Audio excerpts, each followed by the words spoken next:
I think we're live. Wow, that was All way right. faster than I thought. Welcome to the last Facebook Live for Open Love, the pursuit of the pursuit of happiness and open relating. We're all here, somewhat sleepy from what I imagine are really great nights last night, and today we're going to talk about how to have a good. At least one of the things we're going to talk about is how to have a good dialogue, a good conversation. Wait, what was the specifics, Blake? How about you say it? I think you pretty much got it. Yeah, we wanted to have a discussion of like what's going to make for healthy dialogue That's it. versus unhealthy dialogue. A couple of like general strategies for that, and we might get into modeling that a little bit. But Philippe, why don't we introduce our friends since Mhm.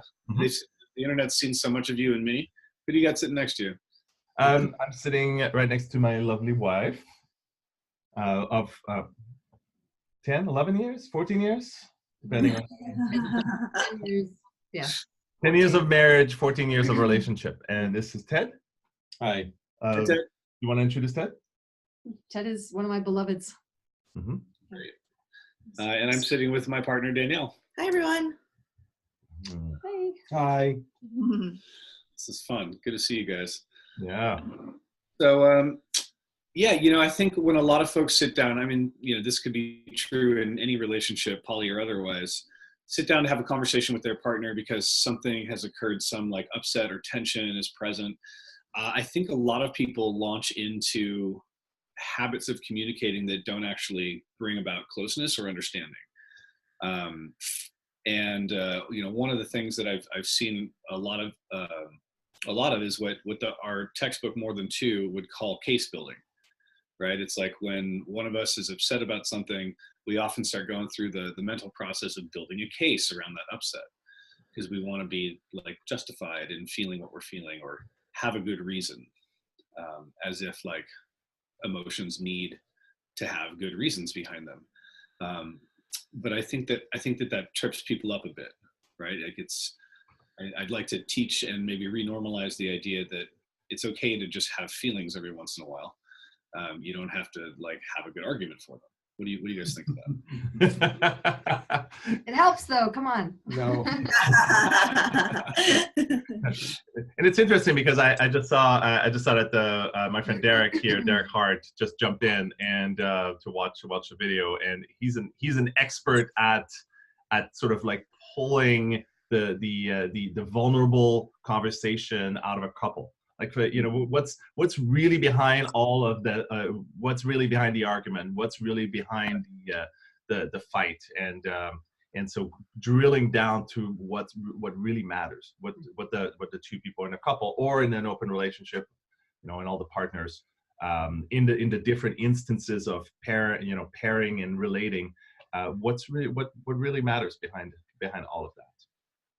Totally. I think that doing that excavation, like getting down into the heart of the issue, is really where we need to go, because if we don't go to that depth, then oftentimes we're having a surface level argument about who did or didn't do the dishes, when there's something that's much more closer to home or closer to the heart that isn't being talked about.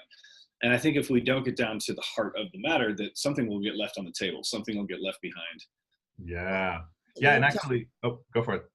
Something that Blake is new to me in a relationship, in an argument or a discussion or whatever it is, really being curious about the other person and their experience and sort of like what is the background emotion. And that's new to me, but it's like really that level of curiosity, I think, really drives the like co-creation of like finding out what's happening. Mm-hmm. Yeah, and I think beyond the curiosity, there's the if you can muster it, in the intensity of the altercation or the conflict, sometimes that arises, is to actually be able to feel how the other person feels. Empathy, for sure. Yeah. Mm-hmm. And so often, I think what people want most is to be seen and understood and empathized with. But oftentimes what we, in relation to the case building I was just talking about a minute ago, one of the things that we often do is we get so focused on who's right in an argument, who's right, who's wrong, that like both parties are scrambling to like convince or sell the other side on their point of view so that their side can be right. And oftentimes that the process of trying to be right tramples curiosity. Totally. It's funny because Derek just posted in his classic manner of like really discerning these things. He says, "Do I want to be right, or do I want to sleep in the same bed tonight with my partner?" Mm-hmm. And and it's possible you still end up in the same bed, but you're so disconnected that you might as well be sleeping on the couch. Well, the whole question of being, who's right, is already eliminating empathy. You know, like if somebody's saying that they're feeling a certain way, you shouldn't be trying to argue them out of feeling that way. You should just be hearing them. And I find that if somebody's saying that they're feeling a certain way and they find that they have to make a case for why they're feeling that way, it's because you're not really here. It's because they don't feel heard, not because you're not hearing them. But they don't necessarily feel like they're being heard. Yeah, and I think one of the questions that shows up for me, certainly when I'm in the thick of it, is why am I not able to be more empathetic? Why am I not able to, why am I defensive about? And I've been asking myself that question because recently in one of our sessions, I just became really defensive, and I realized that it was happening after the fact. And then I also realized that what I was defensive about was also mattered. And at least in my case, what I think happened is that I'd been silent for so long about the things that I should have been speaking about, that it was just sitting there waiting to be touched and sort of felt into. And then so when I started feeling into Paget, I started feeling into my own difficulty or my own pain or my own suffering, and that started coming out as well. And and I think even though it was sort of a, oh well, I'm feeling some pain at the same time as you're feeling pain, it also probably didn't help you feel heard. Oh no, yeah, it became like I was trying to talk about my experience, and then I feel like you just totally took over. Yeah. About your experience. Yeah, I'm sorry. And I think it's I think too, it's very challenging when you're in a situation and both people are triggered, and to be able to take that pause, and I trust that you're going to be heard, right? So sometimes it's that moment of saying, all right, so I've got something that's up for me. Maybe in that moment I need to hit pause and like just create space for him. And vice versa.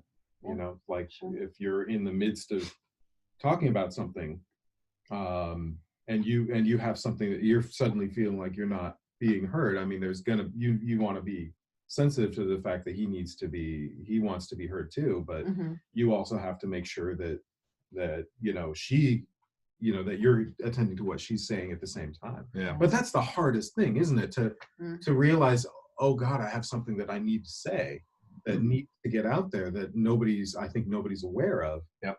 But this person is in the middle of saying exactly that for their own truth. Right. And it might be that the trigger or the thing that's coming up for you actually is so loud that you can't even focus on the other person's feelings. Yeah.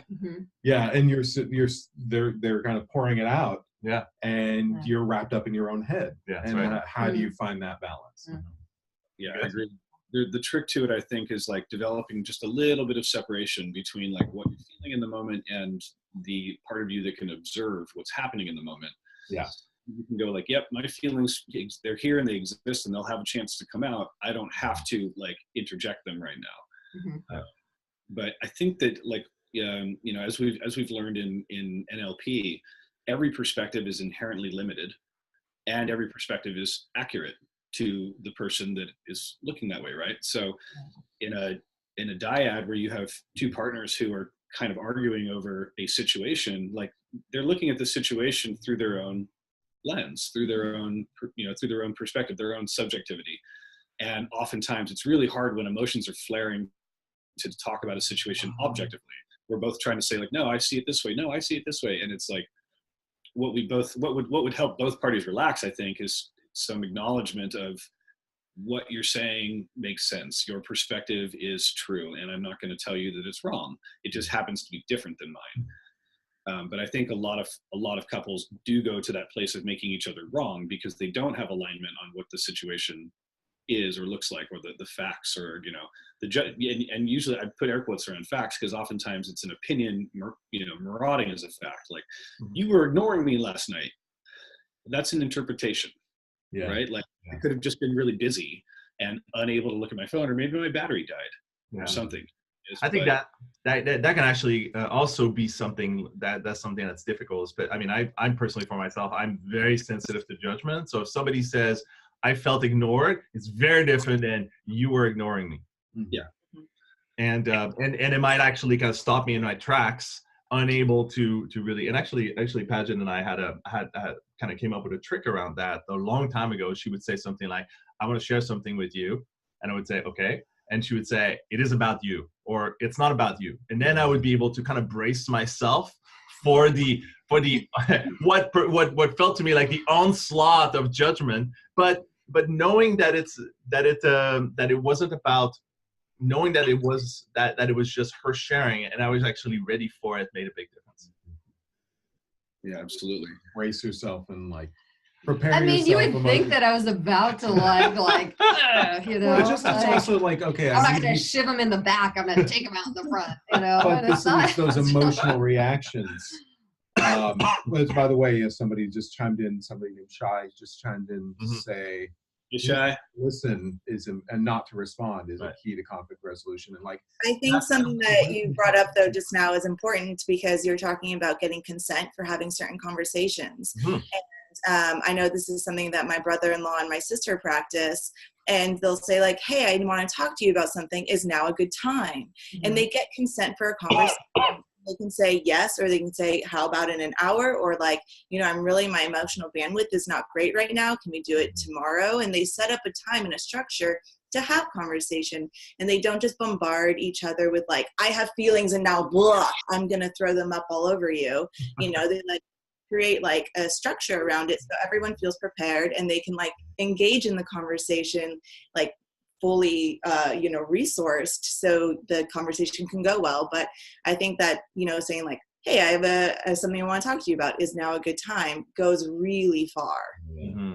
Also, I think that listening to listen for some people, and I don't want to say it's completely gendered, but I have noticed my tendency is to notice that men tend to want to do something or solve or certainly not. No. And so acts of service. Reframing it as the listening is the doing. Right. The listening is actually the thing that is the most useful, not the advice. We had a moment like that a long time ago. Yeah. But that's what I mean. Like when you're talking about bracing yourself, I feel like just getting into the space where you can listen to listen is a good thing. Yeah. And active listening. What causes people to like have to get into arguments and have to try to make cases for their emotional state is the emotion, like somebody throws something at you and it kind of blindsides you and you just react without thinking. You fall into your habit. You go coping. Or a form of coping mechanism. Defensiveness is a coping mechanism. Yeah, absolutely. Yeah, when we're activated, like our little our mammal brain like regresses to like a lizard brain and becomes very like threat and survival oriented. And so someone might say like, "Hey, something you did bothered me yesterday," and we're going into, "Oh my God, there's a tiger coming." Like into this primitive brain, and it doesn't help the situation because we lose access to our higher reasoning. And even to our language centers as well. So trying to get someone to put together a well-formulated, honest sentence when they're triggered, not happening.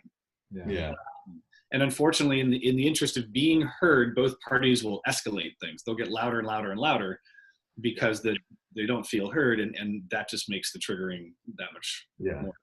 And then you have two people just arguing. They're not even arguing with each other. Talking at each other. They're arguing with what's happening in their own brain. And they're screaming to be heard, and the other person's screaming to be heard, and nobody's actually listening. I'm sorry, go ahead. I think that, those are perfect opportunity to say, "Okay, I'm activated. How are you feeling? Do you feel like you can, put, not just put thoughts next to each other in a straight manner, but also can you feel? And if you can't feel, or if either person can't feel, then maybe it's an opportunity to take 10 minutes and just kind of allow the emotions to kind of come down or self-regulate or come back to it without feeling like, the fight is over and somebody's losing. Yeah. A strategy that I've practiced that works pretty well for this, for any sort of upset, not just between couples, but you could use this with your parents or your children even, is that if we, and a lot of this comes from the radical honesty world, if we take our experience and we try to like break it down into its constituent pieces internally, and we just use words to describe what's happening that are entirely I statements, then it goes a lot further. So, you know, what that might look like is like, hey, I'm noticing that there's a bunch of tension in my body and I'm like starting to sweat and getting really hot. I'm feeling angry, or I'm feeling threatened, or I'm feeling, you know, choose your emotion, whatever's going up for you.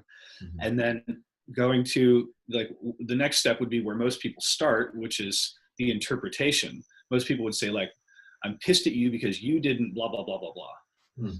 But you might go like, I'm feeling angry and I'm imagining that you didn't call me last night because you were out having fun with someone else. Right? That's much different than who were you with last night. Right? And then you might, you know, go from imagining to, you might say like, I have a story that I'm always like second picked when a fun night comes around. I have experiences from my past that where partners have chosen someone else over being with me, and all of that is occurring in the moment right now. It's like different layers of the experience. But if you can get good at like looking inward, like, okay, what am I feeling? Check in with my body. What's the emotion? What's it remind me of? What am I projecting? And you can couch all of that in I statements. More often than not, you won't trigger your partner.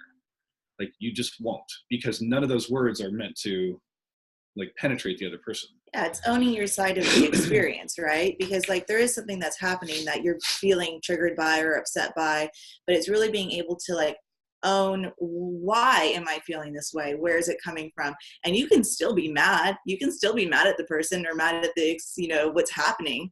That doesn't take away the emotion or the experience, but it's like getting curious, like with yourself. And this has been big for me of like, why do I feel this way? Like, what is it reminding me of? Oh, okay. It's not even Blake. It's this thing that happened when I was, you know, younger, or a past experience. And then I can tell him, and then there creates intimacy and a bond and connection between us, as opposed to like, you know, create like animosity and me being like just upset. He gets to know me better, and I get to know myself better in the process also. So maybe because there's a little bit because it's less directed, it's more it's more self-reflective, that it feels there's less defensiveness as a result from the other person. You know, another thing that I've noticed also helps, at least it's helped with us in the past, is holding hands. It's really hard to fight with somebody you're holding hands with. I mean, it's maybe it's something about like the somatic connection. Like you might feel like disconnected at an emotional level, but when you're holding hand, there's a connection there, even if it's, you know, you're not doing much with it. Or, you know, might be just missing a hug, or you know, for me, when there's a fight or there's a conflict, there's a missing connection, and also there's missing trust. And so it's hard to be a yes to the other person and you're missing all of that. Yeah. There's a lot of little things like you're describing with the hand holding that work really well for this. Like if you're face to face with your partner, like 18 inches apart, like people normally stand, and you're looking them in the eye and trying to have an argument, it's much, much harder to say something mean than it is if like they're sitting over there and you're over here not looking at them. You know, you could be washing the dishes and, you know, shouting all kinds of nasty stuff at your partner. On a maybe like a slightly higher level, like if the internal state of each of our nervous systems also is affecting the other party, right? We call this regulation or dysregulation, co-regulation or dysregulation. So like if, you know, partner A comes to partner B and says, hey, I've got something that I need to talk to you about, and partner B immediately goes to a place of like, oh God, what's going to happen? Oh, this is going to suck. Oh, no. And that's what's going on inside of them. Then the other party is going to feel that and respond. They're going to sense like, oh, something's wrong, or he's in trouble, or, you know, this is going to go badly. It creates a tone to the moment. Whereas if we, you know, approach the opportunity to learn something about our partners and get curious about their experience, even if it's a negative one, if you approach that with a degree of joy and your partner comes to you and says, hey, I'm upset, I need to talk to you about something, internally you go like, great, lay it on me. How can I help? You know, and you just show up with like a neutral, positive disposition, your partner will feel that and relax, and they'll be like, oh, okay, I can trust this. I can talk to him right now. But you also have to follow through with that and remember that whatever comes out of their mouth is not necessarily about who you are, but more about their experience of you. Right. You have to hold that pose. And and just it's not about me. It's not about Yeah. me. It's not about me. So, yeah, like this is their experience of me. This is something that's going on.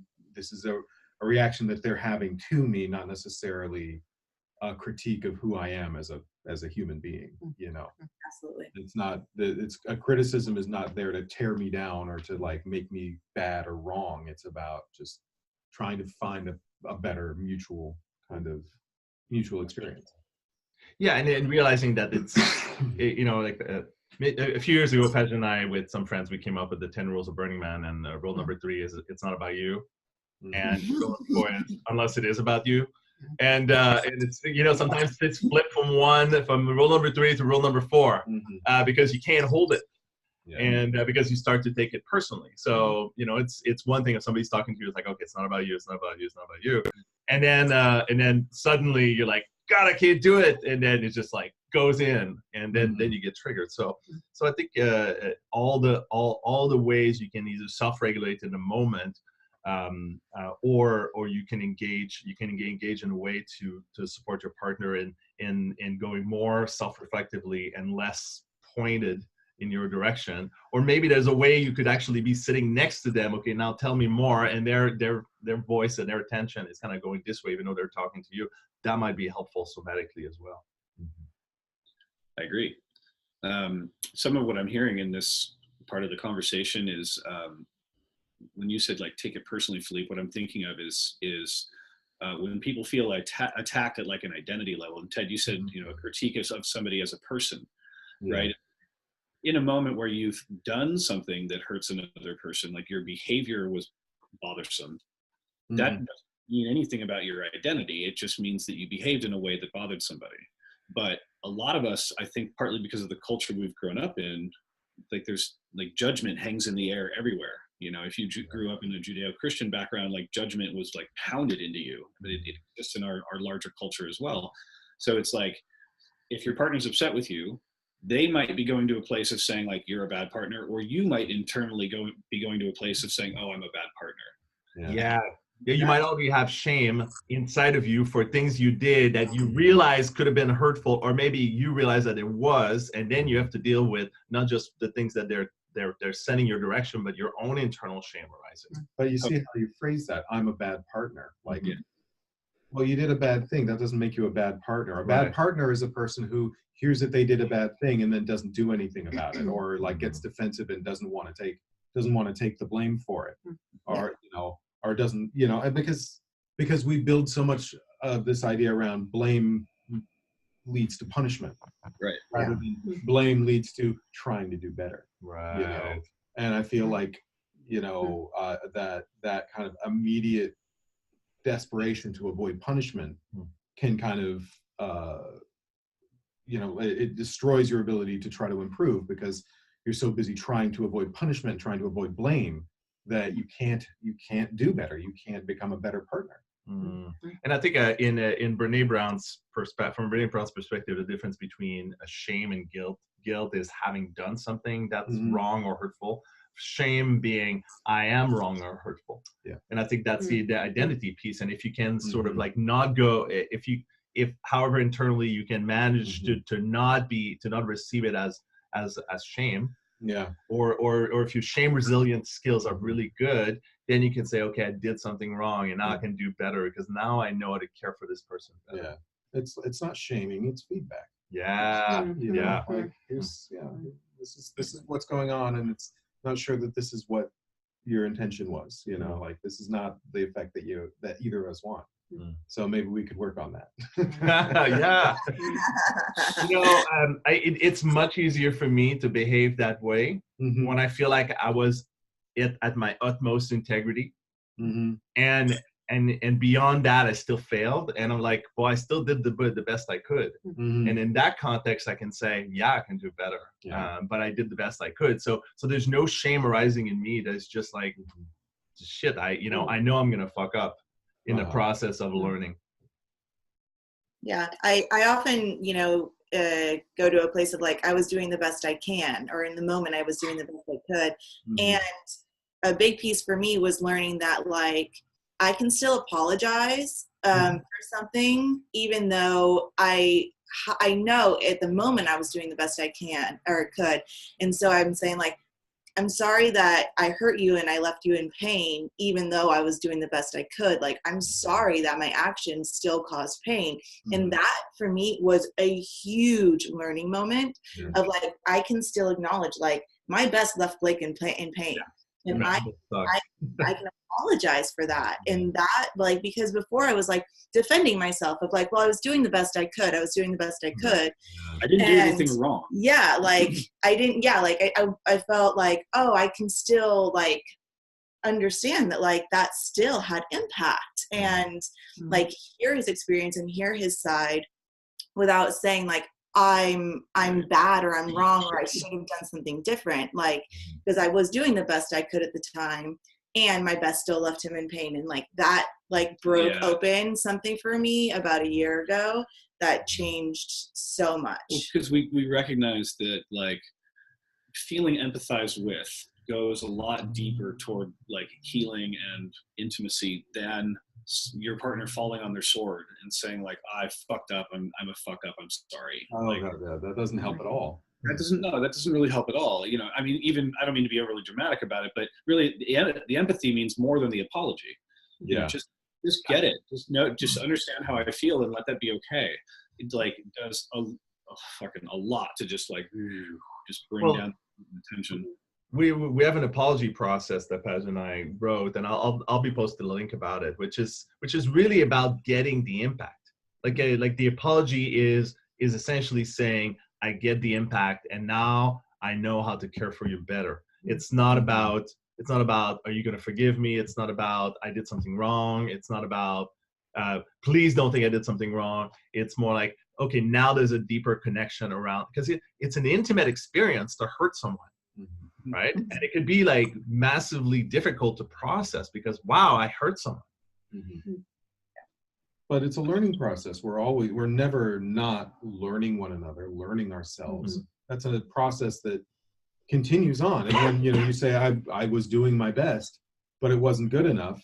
And I'm sorry about that. Well, now you've learned something new and you have the opportunity to like take what you learned and like, plug it into your behavior and maybe not make that same mistake or like make that mistake a little bit less, or catch yourself a little bit more easily. I think also when we've talked about apologies, it's been focusing on the impact and taking out the wrongness. And I think particularly for me anyway, it's very tricky if it's unintentional impact. Like you were talking about, I was doing my best, but still. Yeah. And so those moments of actually saying, okay, so there was an impact. And I want to take responsibility for that. And part of that is understanding what that impact, was for you. And again, I think once I take the wrongness out of it, I'm not bad and wrong, because if I apologize, that means I'm admitting I'm bad and wrong. Right? Then getting past that hurdle meant that I could actually be more connected to whomever I'm apologizing to. Yeah. That's a tall hurdle, Paget.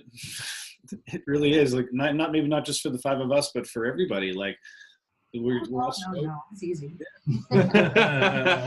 Wait, did you feel hurt? Times I was, I don't feel hurt. I'm pointing to the idea that like getting over being wrong and being blamed is a societal problem.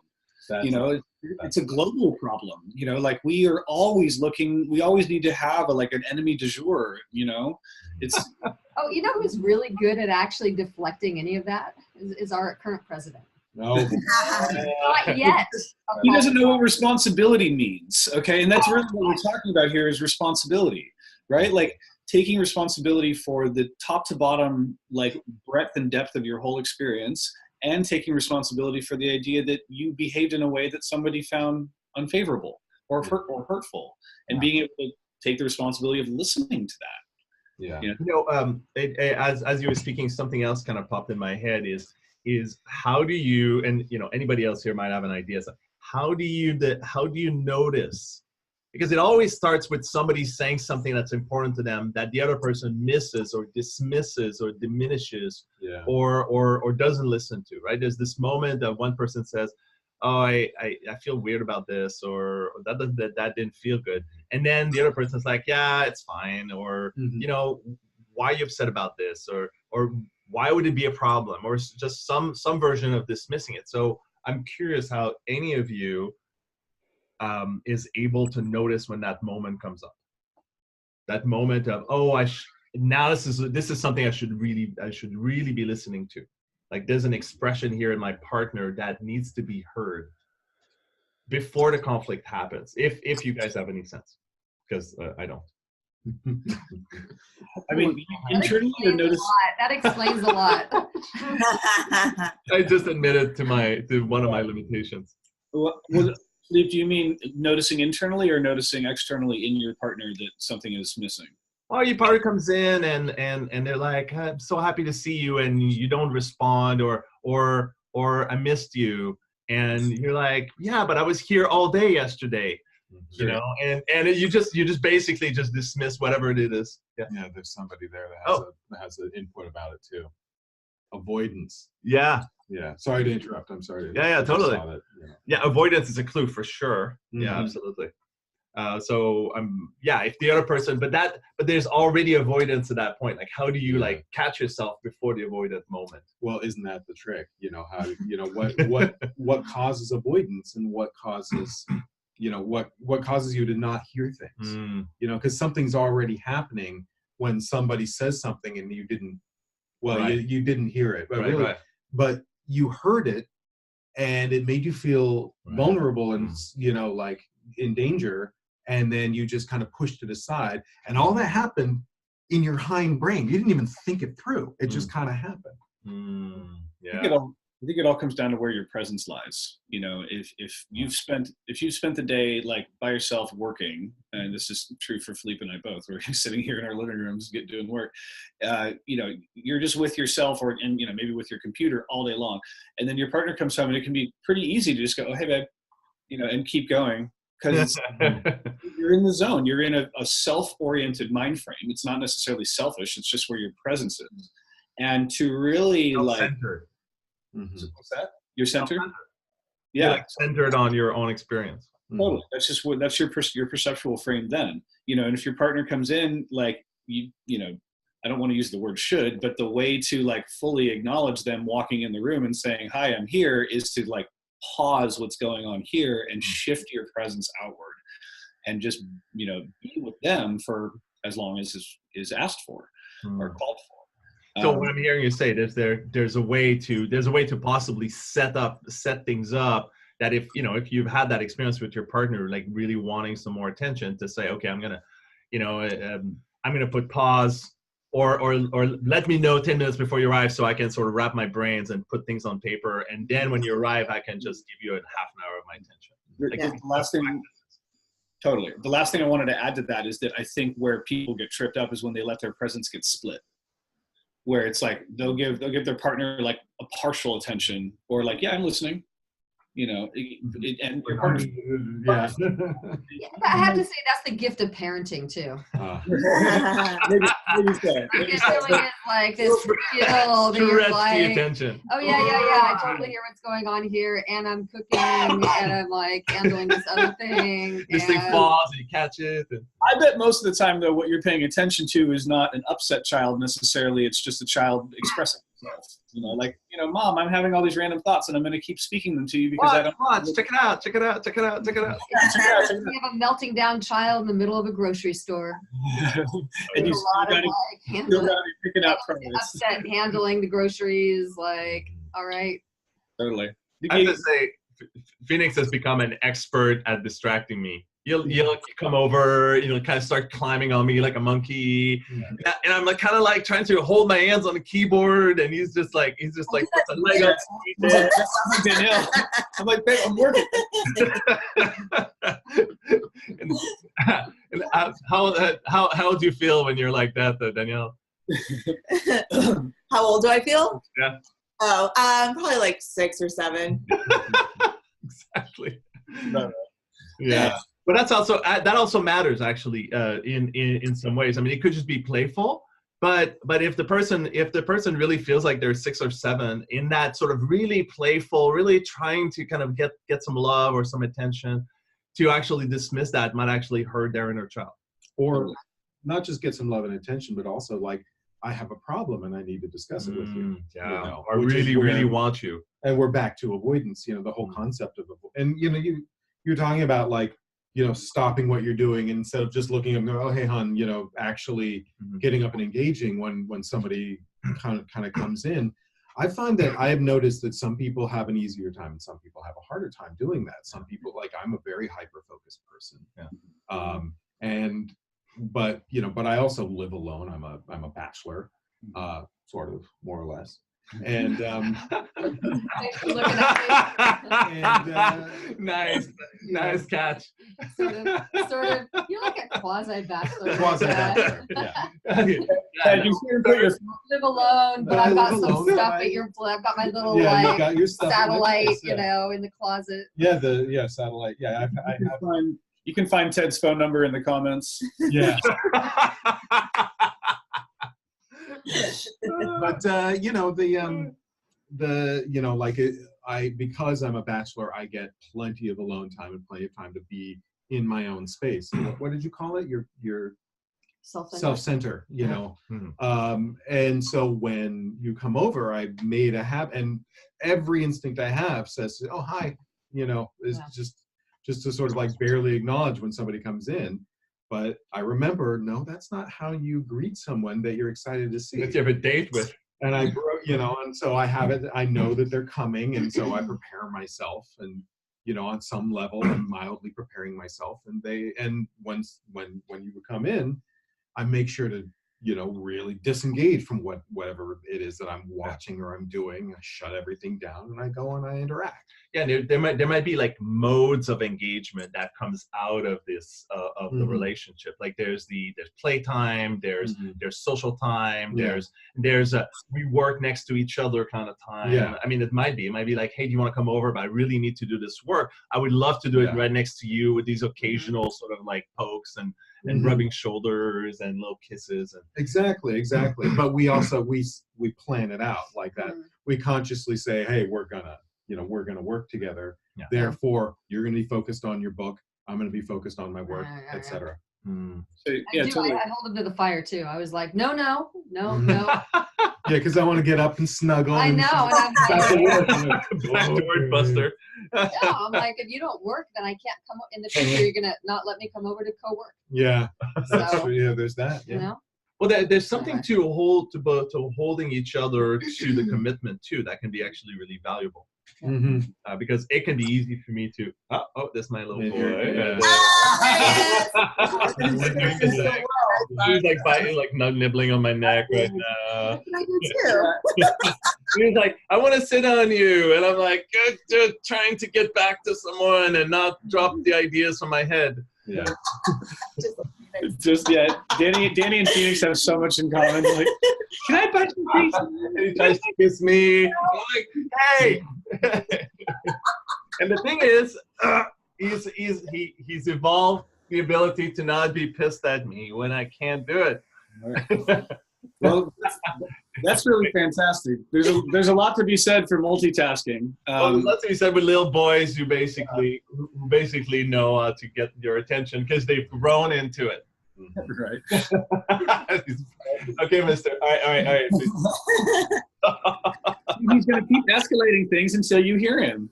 That's exactly. And then sometimes I get upset, and then I'll say, "Hey, I'm really sorry I got upset, and can we do this a little bit better next time?" Yeah. I think we're touching on like mindful and intentional setting of time containers. It's like, what kind of interaction are we going to have right now? What kind of interaction are we going to have next? If it's co-work time, then let's say, hey, how about we make this co-work time, and both parties can agree, like, yeah, we'll sit here on our laptops ignoring each other, but that's what we're intending. So it's okay. It's where we run afoul, I think, is when one party is just doing one thing and not communicating with the other, and the other party wants something, but they're not saying what they want, and this party's over here doing what they were doing already, and like there's no alignment, there's no congruence to what the intention of the moment is. Well, I think what you're pointing at is, oh, sorry, I cut you off. I was just saying, I think that's one of the things where that breeds resentment is, where like, oh, we're not connecting because we're in different places and neither one of us is reaching across to close the gap. Yeah, I think it has something to do with connection. Like it's when you're feeling connected, everything just flows a lot better, because really as human beings who love each other and want more attention from each other, the feeling of connection is the thing that feeds us. Mm-hmm. And when one person wants to connect, the other person doesn't, or doesn't want to connect that way, then it can create that sense of disconnection, at least for one person, while the other person's like, yeah, we're right next to each other, that feels good to me, and the other person's like, yeah, that doesn't really feel like connection. Mm-hmm. Yeah. But when they say that, you have the option of making that mean I'm failing, I'm a failure, Right. I'm what did you, how did we phrase it? Bad partner. I'm a bad bad wrong. partner. Yeah, I'm a bad partner. I'm a bad partner. Like, oh boy, is that like an unhelpful way to take that kind of criticism? Like it. But on the other hand, like that's feelings, and like that's some part of you when you get criticized. That's what you're feeling. Like, oh God, I'm a bad partner. I thought I was a good partner. Well, no, you are a bad partner, but you're also a good partner. You're a good partner sometimes. You're a bad partner sometimes. You're a partner. And you're not going to be perfect at everything. Nobody is. Yeah, and I think that brings up the opportunity. Oh, sorry, go Blake. I was going to say, Ted, I think you totally nailed it right there. That like the way that this honest communication can occur in both directions is, if partner A is aggrieved and says this, and partner B is like, hey, I'm really trying not to go to a place of telling myself I'm a bad partner. I want to be with you and your feelings. I'm noticing a little bit of shame popping up. And then the other partner could respond just as you did. Just be like, no, you're fine. You're not a bad partner. I just want you to hear about this one thing. Yeah. Name what's going on inside of us. Then we have access to it. And so does the other person, which is intimate. And then it can tame the feeling that's there. Like just saying, I'm experiencing some shame right now makes the shame go down. Yeah. It's amazing when we let it out. I think this, especially for couples who have been together for a long time, there might be things that have accumulated that to actually go to these places that we're talking about that are more effective actually may not be accessible at first. There might need to be a lot of like dirty laundry that needs to be aired and cleaned up again, so it doesn't smell like it's been sitting there wet for days or months or years. And I think that's really valuable to know, because some couples might say, oh, let's just be honest with each other, let's just share about these things, and then it just it just fails. Necessarily happen. It's too much, right? So, and I think that's where a therapist or a counselor comes in. That's where, because they can just say, okay, let's just, they can be a little bit of a referee, like a gentle referee, like, okay, you speak, and then let's see if you can hold it, and have that extra moral support. Well, yeah, a lot of the accumulation of resentments occurs because one or both parties doesn't feel heard about something that was hurtful. And so like weeks, months, years down the road, if those resentments are still there, at that time, it can be exceedingly hard to actually hear the other person, because you've both become really entrenched in your stories of what happened. And one of the things that worked well for Danielle, just as you suggested, Philippe, was that we hired a really good counselor who was able to like sit with us and hear both of our stories and talk about this, what seemed like this like rock of disagreement and hurt feelings that we couldn't break apart.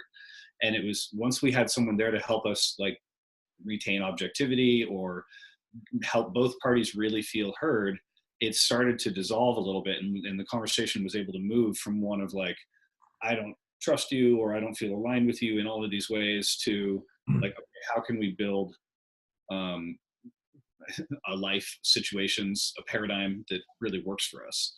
But yeah, I think hiring a coach, hiring a counselor, taking a class like Open Love are all great ways to bring your problems and your challenges and your past resentments to a safe space, so that you can do the work of dissolving them, so that you can grow. Resentments will block you from growth. Yeah, and I think this is a pretty good segue to sort of complete our conversation. Is this class that we've created, that Blake and I have created, is really about having the conversations, talking to your partner, talking to your friends, having these conversations around where the challenges lie, what are the skills to acquire, what are the things to develop, the practices to set in place in order to become better at the dance of relating. Because relating when if you're open or non-monogamous or polyamorous, you're going to be dancing and relating to multiple people at once, and there are challenges that come along with just being in conversation or in relating with one person, but it multiplies when you have multiple people that you're engaging with. And parents know that more kids is exponentially more difficult in some ways, even though they end up playing together, which is its own really good thing, actually. And so learning to manage your attention, learning to manage your triggers, and these are all really, really important things. And having a therapist or a coach is crucial. I really feel that's really important. Unless you've done a lot of like clearing your own stuff and the stuff that you have in your relationship, it's gonna come up again and again and again. And the trick is to notice whether or not you're in charge of what's your sort of, you stay in balance as things come up. And if it doesn't, then yeah, it is a good thing to have a coach or a counselor. That's the time to ask for help.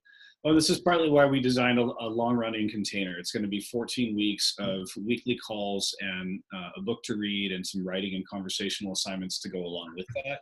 And we dilated it, we stretched it out so that people have time to take on new ideas, try them in conversation, see how it feels, run into a couple of hurdles, and then come back to class and say, hey, we found a bunch of hurdles, let's talk about it.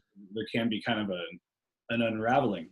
Because let's be honest, like love and relationships are the things that we have some of the deepest learning and values about. Love and relationships are the first pieces of information that we got from our parents when we were infants.